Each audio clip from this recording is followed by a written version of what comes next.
Hello, beautiful people. This is Venerable Tikwang Tree on Dharma Tree, and you're listening to Dharma on Demand.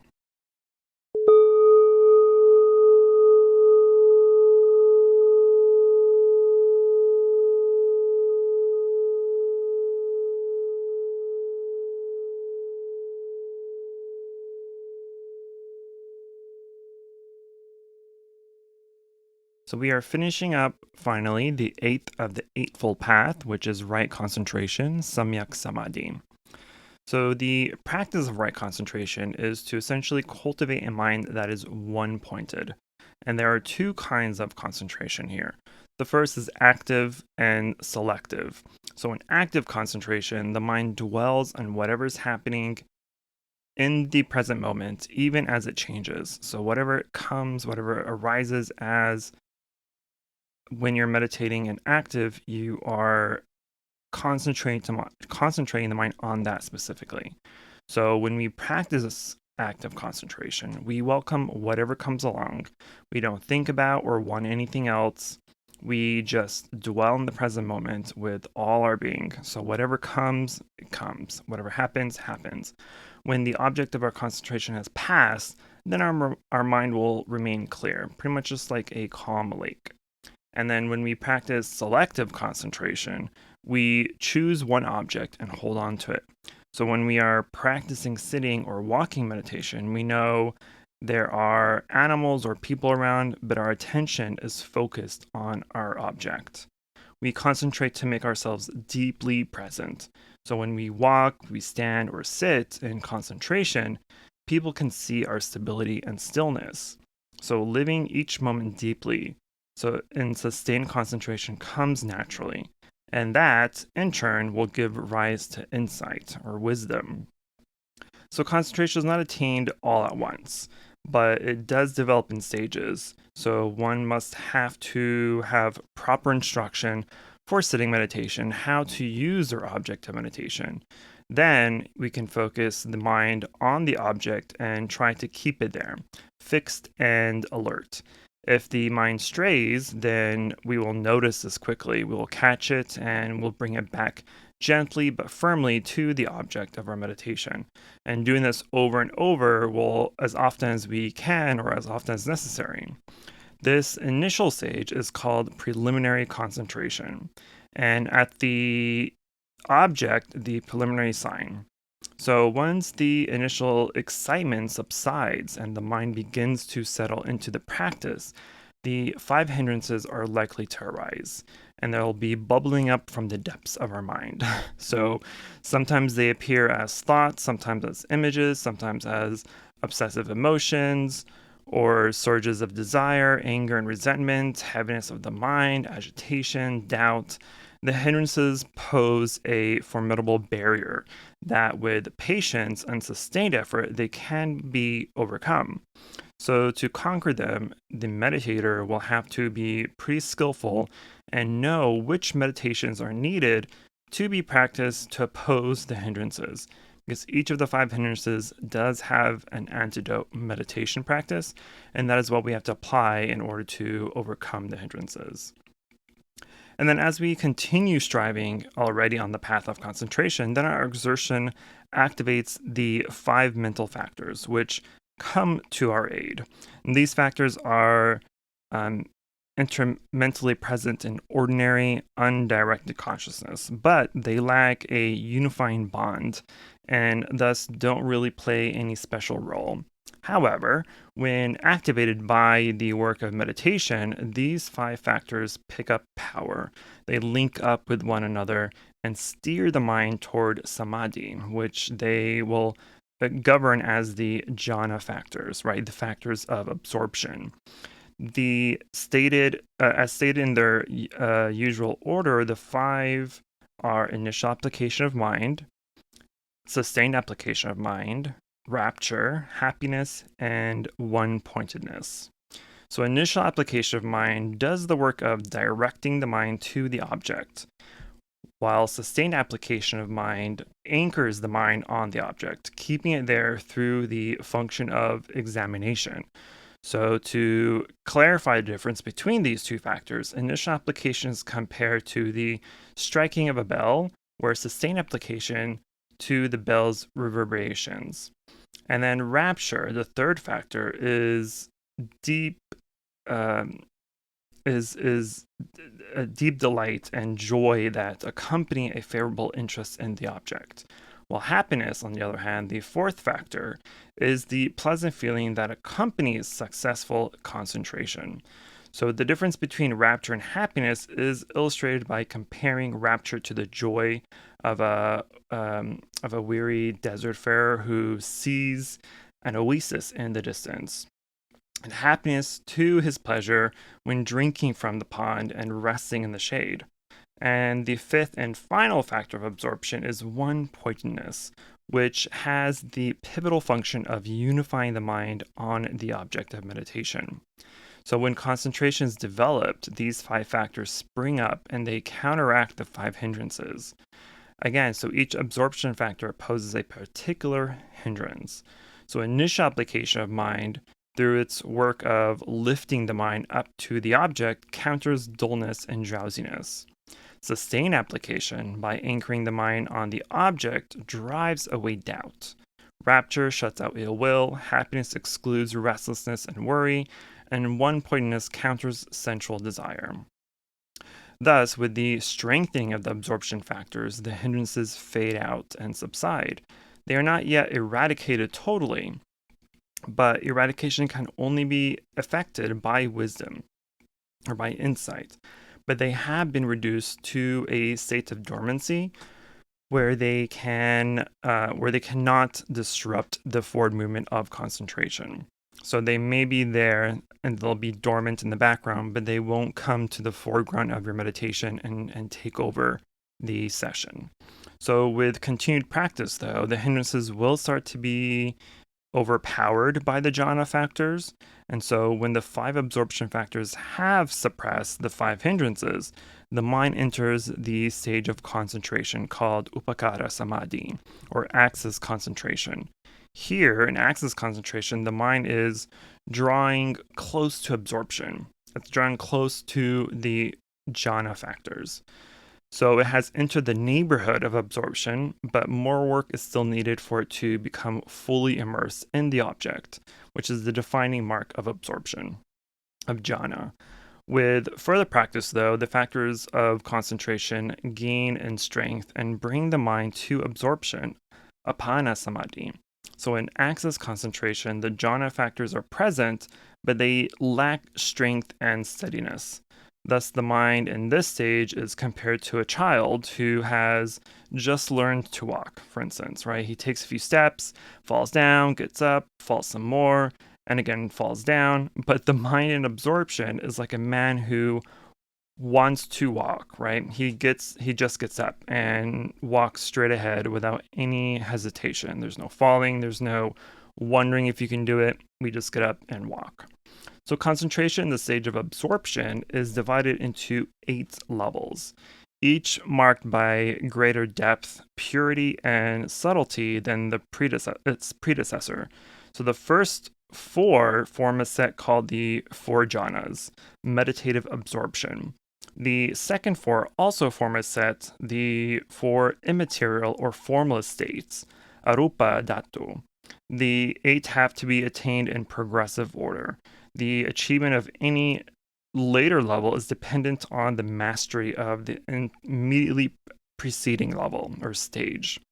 So the 4 jhanas they make up the usual textual definition of right concentration. Thus, the Buddha says, "And what, monks, is right concentration? Herein, secluded from sense pleasures, secluded from unwholesome states, a monk enters and dwells in the first jhana, which is accompanied by initial and sustained application of mind and filled with rapture and happiness, born of seclusion. Then, with the subsiding of initial and sustained application of mind, by gaining inner confidence and mental unification, he enters and dwells in the second jhana, which is free from initial and sustained application, but is filled with rapture and happiness, born of concentration. With the fading out of rapture, he dwells in equanimity, mindful and clearly comprehending, and he experiences in his own person that bliss of which the noble ones say, happily lives he who is equanimous and mindful. Thus he enters and dwells in the third jhana. With the abandoning of pleasure and pain, and with the previous disappearance of joy and grief, he enters and dwells in the fourth jhana, which has neither pleasure nor pain, and purity of mindfulness due to equanimity. This, monks, is right concentration. So the jhanas are distinguished by way of their component factors. So the first jhana is constituted by the original set of the 5 absorption factors: initial application, sustained application, rapture, happiness, and one-pointedness.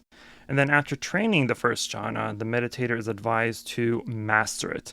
To master the jhana, we should enter it repeatedly and perfect our skills in it until we can attain it, remain in it, emerge in it, and review it without any trouble or difficulty. And then, after mastering the first jhana, the meditator then considers that his attainment has certain defects. So, though the jhana is far superior to ordinary sense consciousness and more peaceful and blissful, it still stands close to sense consciousness and is not far removed from the hindrances. Moreover, two of its factors, initial application and sustained application, appear in time to be rather coarse, not as refined as the other factors. Then the meditator renews his practice of concentration, intent on overcoming initial and sustained application.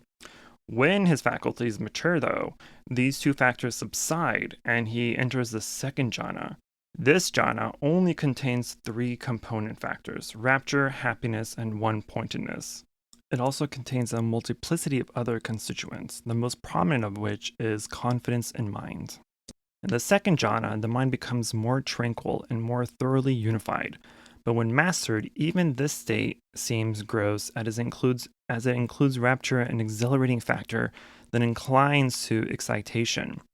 This time, the meditator again renews his practice of concentration to overcome rapture. When rapture fades out, he enters the third jhana.